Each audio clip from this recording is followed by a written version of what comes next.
ভারতের পক্ষ থেকে এই সংবিধান দেওয়া হয়েছে আমাদেরকে, এবং আপনি যদি ভারতের সংবিধানের সাথে বাংলাদেশের সংবিধান পড়েন, article by article, words by words, comma and semicolon, আপনি তার সাথে মিল খুঁজে পাবেন, এক্সেপ্ট দ্য ফেডারেল স্টেট।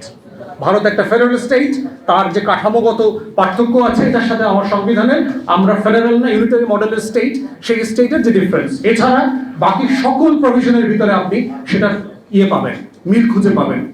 কারণ পার্থক্যটা কোথায়? ভারতে তো কোনো ঘোষণাপত্র নাই স্বাধীনতা। ভারতে কি রক্তাক্ত যুদ্ধ হয়েছে 47 সালে? আমার গর্বের জায়গা কোথায় যে আমার একটা রক্তস্নাত যুদ্ধের মধ্য দিয়ে আমি একটা দেশ পেয়েছি। আমার হাজার হাজার মানুষ জীবন দিয়েছে এই দেশটার জন্য। ভারত দিয়েছে 190 বছর ধরে দিয়েছে, কিন্তু একটা মানে টেন্স পিরিয়ড ধরে আপনি একটা স্বাধীনতা যুদ্ধ হয়েছে, সেটা তো ভারত পাকিস্তানের সূত্রে আপনি বলতে পারবেন না।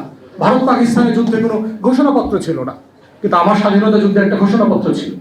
এই জন্যই হচ্ছে গাঠনিক প্রক্রিয়ার জায়গাতে 72-এর সংবিধানটা প্রবলেম্যাটিক। এখন আসি সাবস্টেন্সে। আমার ঘোষণাপত্রে বলা ছিল যে এই বাংলাদেশ রাষ্ট্রটা 3টা মূলনীতির উপরে ভিত্তি করে পরিচালিত হবে। 72-এর সংবিধানে আপনি কি বললেন?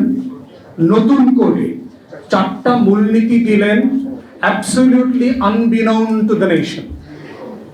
আমাদের কারো কাছে জানা ছিল না যে 4টা জিনিস কোত্থেকে আসলো। 70-এর আওয়ামী লীগের ইলেকশন ম্যান্ডেটে ছিল না, আওয়ামী লীগের দলীয় কনস্টিটিউশনে ছিল না, 71-এর যুদ্ধে ঘোষণাপত্রে অথবা 71-এর কোনো কনভারসেশনে ছিল না। সাডেনলি 72 সালে এই 4টা মূলনীতি কোত্থেকে আসলো, এবং এই প্রত্যেকটা মূলনীতি ইনহারেন্টলি কন্ট্রাডিক্টরি। আমরা যারা ছাত্র জীবনে লেফট পলিটিক্স করছি, শহীদুল আলম ভাই লন্ডনে লেফট পলিটিক্স করছেন, এটা বুঝবেন যে এটা সিম্পলি ডাজন্ট মেক সেন্স। আপনি বলছেন যে আমার রাষ্ট্র পরিচালিত হবে, এখানে ডেমোক্রেসি থাকবে, সমাজতন্ত্র থাকবে। 72-তে ডেমোক্রেসি আর সমাজতন্ত্র এক জিনিস ছিল না।